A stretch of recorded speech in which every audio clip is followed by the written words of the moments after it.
नमस्कार दोस्तों, OCA network में आपका स्वागत है। योगी आदित्यनाथ पुराने फॉर्म में लौट चुके हैं, ये तो हम और आप जानते ही हैं। रविवार को अयोध्या में थे और एक कार्यक्रम को संबोधित करते हुए उन्होंने जिस तरह से समाजवादी पार्टी प्रमुख अखिलेश यादव पर करारे प्रहार किए हैं, उससे अब कोई रंच मात्र भी गुंजाइश नहीं बचती है ये कहने में कि योगी आदित्यनाथ ने एक तरीके से समाजवादी पार्टी को भी, उनकी सहयोगी कांग्रेस को भी, अगर ये दोनों मिलकर के भी 10 विधानसभा सीटों के उपचुनाव में मैदान में उतरते हैं, तो उनके लिए पूरी तैयारी कर ली है घेरने की। योगी आदित्यनाथ बहुत कहना चाहिए कि आक्रामक मुद्रा में थे अयोध्या में। और आप जानते हैं कि अयोध्या में पिछले दिनों क्या हुआ है। मोईद खान ने एक दलित परिवार की बच्ची के साथ जो रेप किया है, उसमें उसकी गिरफ्तारी भी हो चुकी है। उसको लेकर के अखिलेश यादव हों या पूरा जितना इंडी अलायंस के घटक दलों के नेता हैं या जितना भी आपका इकोसिस्टम है, लुटियन मीडिया है, वो किस तरीके से चुप्पी साधे हुए था, ठीक इसी अंदाज में, जिस अंदाज में ममता बनर्जी के राज्य पश्चिम बंगाल में, और वो भी राजधानी कोलकाता के जीआर कर मेडिकल कॉलेज में एक महिला डॉक्टर के साथ जो बलात्कार हुआ है और उसकी हत्या की गई है, उसके बाद से जिस तरीके से पूरा इंडी अलायंस चुप्पी साधे हुए है, ठीक उसी तरीके से अयोध्या कांड पर भी। और उसके बाद कन्नौज में जो एक नवाब सिंह यादव जो पूर्व ब्लॉक प्रमुख हैं समाजवादी पार्टी के, उन्होंने एक नव युवती को रोजगार दिलाने के नाम पर जो देर रात्रि बुला करके उनसे रेप करने की कोशिश की, उस मामले में भी ये पूरा इकोसिस्टम और दिल्ली का मीडिया एकदम चुप्पी साधे रहा। ये दोनों घटना ये भी बताती है कि अभी भी जो so called main stream media है, उस पर इंडी अलायंस के घटक दलों का और इन सब के ऊपर चूंकि कांग्रेस पार्टी है, तो उसका कितना प्रभाव है। योगी आदित्यनाथ ने अयोध्या ही पहुंच करके इनके ऊपर बहुत कड़े और बड़े प्रहार किए हैं। योगी आदित्यनाथ ने कहा कि इनसे एक तो अयोध्या का विकास पच नहीं रहा है। ये लोग बर्दाश्त नहीं कर पा रहे हैं अयोध्या की जो सूरत बदल गई है। जिस तरीके से यहाँ भव्य और दिव्य भगवान राम के मंदिर का निर्माण हुआ है और प्राण प्रतिष्ठा हुई है, हवाई अड्डा बना है, सड़कें बन गई हैं, इंफ्रास्ट्रक्चर बन रहा है, वो सब ये लोग पचा नहीं पा रहे हैं। इसलिए तरह-तरह के बयान दे करके अयोध्या को बदनाम करने की साजिशें रच रहे हैं। इन्होंने कहा कि ये वो लोग हैं जो झूठ बोलते हैं। कभी कहते हैं कि लाइट चोरी हो गई है, कभी कहते हैं कि 1300 एकड़ या 13,000 एकड़ ज़मीन केवल 3 लोगों को आवंटित कर दी गई है। कभी कहते हैं कि हवाई अड्डा बन गया, ले ज़मीन एक्वायर कर ली गई, लेकिन लोगों को मुआवज़ा नहीं दिया गया। योगी आदित्यनाथ ने एक-एक चीज़ का नाम लेकर के इन पर प्रहार किए और इनको जवाब दिए। उन्होंने कहा कि ये वो लोग हैं जो बलात्कारी के साथ खड़े हुए थे, यानी उनका बचाव करने की कोशिश कर रहे थे। आपको याद होगा अखिलेश यादव ने क्या कहा था कि डीएनए जाँच कराई जाए, कि साहब अगर दोषी हों तो सज़ा दी जाए और दोषी ना हों तो उन अधिकारियों पर कार्रवाई हो जिन्होंने समाजवादी पार्टी के नेता इनके भदरसा के जो नगर अध्यक्ष हैं, मोईद खान, जिन्होंने बच्ची का बलात्कार किया, जिन पर आरोप है, तो फिर उन अधिकारियों पर कार्रवाई होनी चाहिए। यानी डीएनए टेस्ट की बात कर रहे थे। तो कई लोगों ने पूछ लिया इनसे, खुद मायावती ने भी पूछ लिया।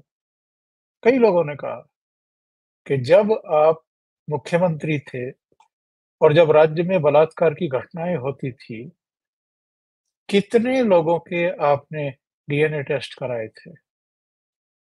आज आपकी पार्टी के नेता के ऊपर आरोप है, तो आप डीएनए टेस्ट कराने की बात कर रहे हैं। उसके तुरंत बाद फिर ये कन्नौज वाली घटना हो गई, जो इनके ब्लॉक प्रमुख रहे हैं, नवाब सिंह यादव। और बाद में तो उनकी करोड़ों की संपत्ति, उनके स्कूल, उनके मॉल्स, उनके होटल, पता नहीं क्या-क्या निकल पड़ा। यानी कई सौ करोड़ के मालिक हैं। उन्होंने अप उ उस बच्ची की बुआ के ज़रिए उसको बुला कर के रात्रि में उसके साथ रेप करने की कोशिश की। उस मामले में वो भी गिरफ्तार हुआ। मोईद खान पहले गिरफ्तार हो चुका था। तो योगी आदित्यनाथ ने एक तरीके से अखिलेश यादव को आड़े हाथों लिया है और योगी आदित्यनाथ के जो तेवर हैं, ये बताते हैं कि वो पूरी तैयारी के साथ अब मैदान में आ गए हैं और अपने विरोधियों को, खास तौर से समाजवादी पार्टी को और अखिलेश यादव को ललकार रहे हैं। क्योंकि जब से लोकसभा के नतीजे आए हैं और समाजवादी पार्टी ने 37 सीटें जीत ली हैं और 6 सीटें राहुल गांधी ने जीत ली हैं, यानी कांग्रेस ने जीत ली हैं, तब से ये लोग बहुत अधिक हमलावर की मुद्रा में दिखाई दे रहे थे। पार्लियामेंट के बाहर भी, पार्लियामेंट के भीतर भी। इन्होंने फैजाबाद से चुनकर आए अवधेश पासी को लोकसभा में अपने साथ अग्रिम पंक्ति में बैठाया।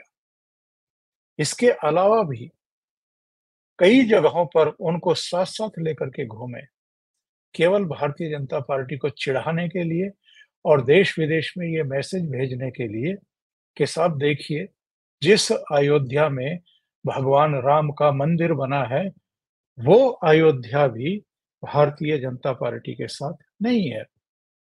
और इन्होंने तो बड़ी बेशर्मी के साथ अवधेश पासी को अयोध्या का नया राजा करार दे दिया।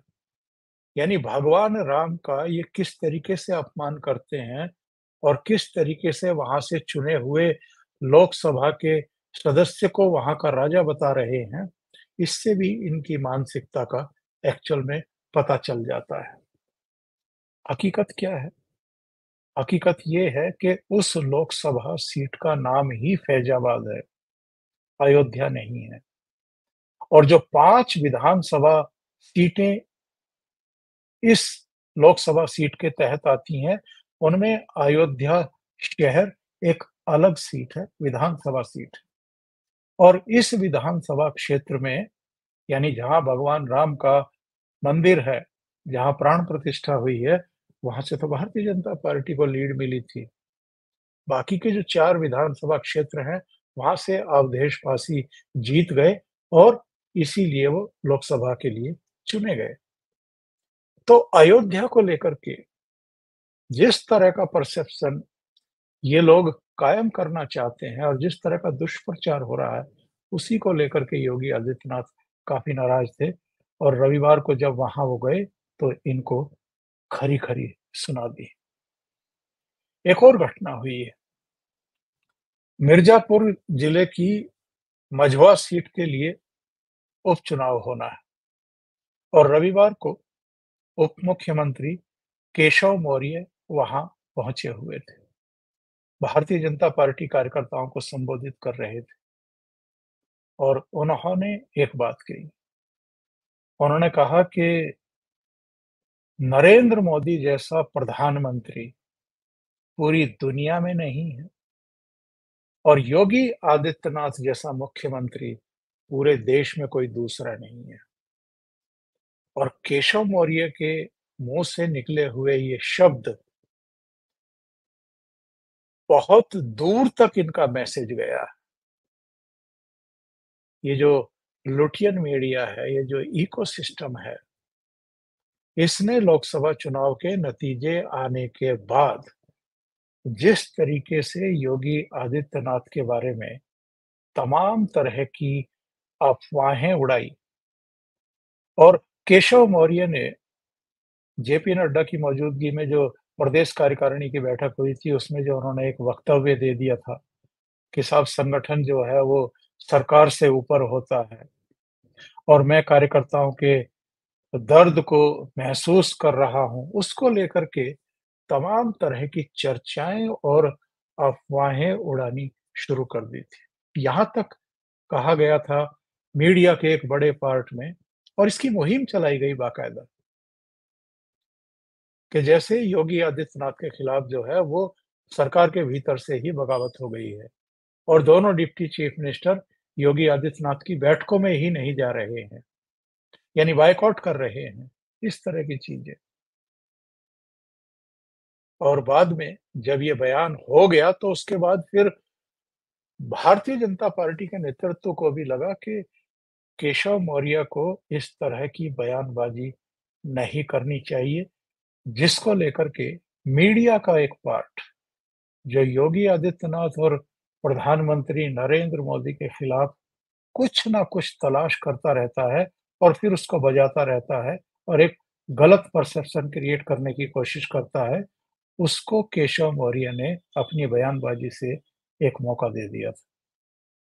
तो दोनों उप मुख्यमंत्रियों को दिल्ली तलब किया गया और जेपी नड्डा ने उन दोनों को ही ये समझाया कि आप लोगों को अगर कोई दिमाग में किसी तरह का कोई कन्फ्यूजन है योगी आदित्यनाथ को लेकर के या भारतीय जनता पार्टी नेतृत्व को लेकर के उनके बारे में जो परसेप्शन है, आकलन है और जो चुनाव के नतीजे आए हैं लोकसभा के, जिसको लेकर के मीडिया तमाम तरह की बातें कर रहा था कि चूँकि भारतीय जनता पार्टी की 2019 के मुकाबले 29 सीटें घट गई हैं, इसलिए साहब भारतीय जनता पार्टी नेतृत्व नाराज़ है योगी आदित्यनाथ से।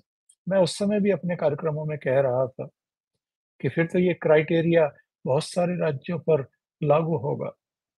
हरियाणा में 5 सीटें घट गई, राजस्थान में भी 8-10 सीटें घट गई, महाराष्ट्र में तो और भी ज़्यादा घट गई और पश्चिम बंगाल में जितनी उम्मीद थी उतनी नहीं आई। तो कहाँ-कहाँ और किस-किस के सिर पर ठीकरा फोड़ेंगे?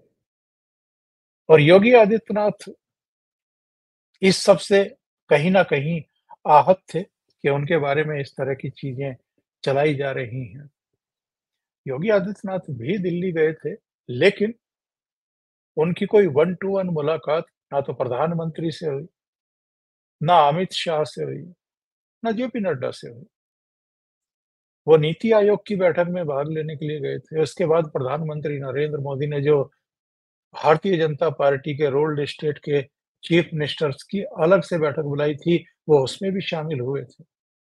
और प्रधानमंत्री नरेंद्र मोदी का अपना एक अंदाज़ होता है, अपने तौर-तरीके होते हैं लोगों को मैसेज देने के। तो जितनी चर्चाएँ चलाई जा रही थी, जो परसेप्शन क्रिएट करने की कोशिश हो रही थी, उसकी उन्होंने अपने ही तरीके से हवा निकाल दी थी।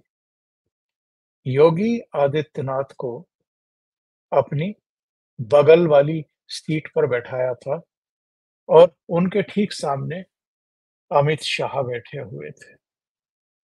तो ये संकेत देने का एक तरीका होता है कि योगी आदित्यनाथ का स्थान क्या है, कद क्या है और महत्व क्या है भारतीय जनता पार्टी के भीतर। और ये केशव मौर्य वगैरह, ये तो अपनी सीट हार गए थे सिराथ वाली, जहाँ से ये चुनाव लड़े थे। और योगी आदित्यनाथ केवल उत्तर प्रदेश तक सीमित नहीं है, उनकी लोकप्रियता पूरे देश में है।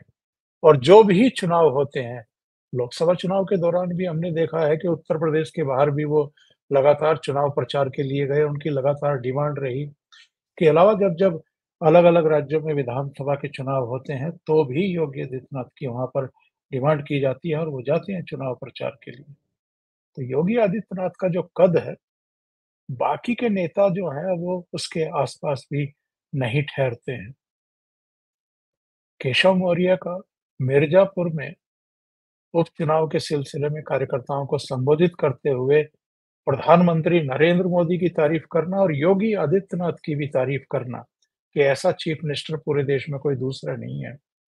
ये शो करता है कि अब सब कुछ सेटल्ड हो चुका है। ऊपर से मैसेज दिए जा चुके हैं। केशव मौर्य हों, पाठक हों, ब्रजेश पाठक, जितने भी कहीं अंदर खाते योगी आदित्यनाथ के खिलाफ अगर कोई मुहिम चला भी रहे थे, वो भी अब समझ चुके हैं कि योगी आदित्यनाथ ही 2027 तक चीफ मिनिस्टर रहेंगे और उन्हीं की अगुवाई में आगे चुनाव लड़ा जाना है, 2027 का भी और 2029 का भी। अभी के लिए इतना ही। बहुत-बहुत धन्यवाद। अगर आपको ये चैनल और इसके कंटेंट पसंद आ रहे हैं, तो लाइक करें, कमेंट करें, वीडियो को शेयर भी करें। अभी तक अगर आपने ये चैनल सब्सक्राइब नहीं किया है, तो सब्सक्राइब कर लें और साथ में लगे बेल आइकॉन को दबा दें, ताकि आगे आने वाले वीडियो और उनके नोटिफ़िकेशन आप तक पहुँचते रहें। बहुत-बहुत धन्यवाद। नमस्कार।